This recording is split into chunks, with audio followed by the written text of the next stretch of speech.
বাৰু মই স্কুলত পঢ়াৰ পৰাই জনা হোৱাৰ পৰাই চিত্ৰৰ লগত জড়িতই হৈ আহিছোঁ তেনেকেই বিভিন্ন কাম কৰি গৈছোঁ আৰু সৰু সুৰাকৈ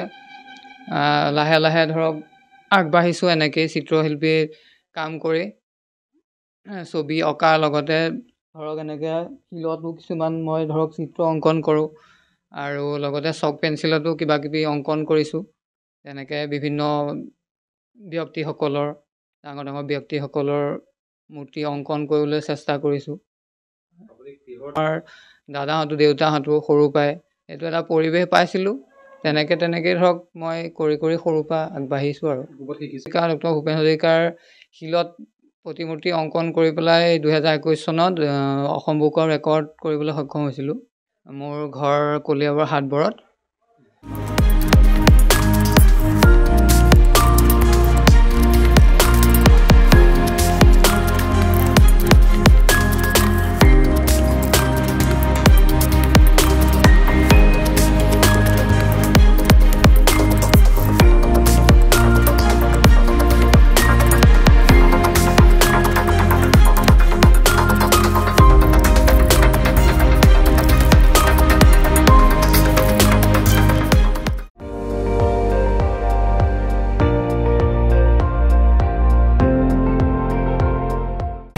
আপুনি চাই আছে ND24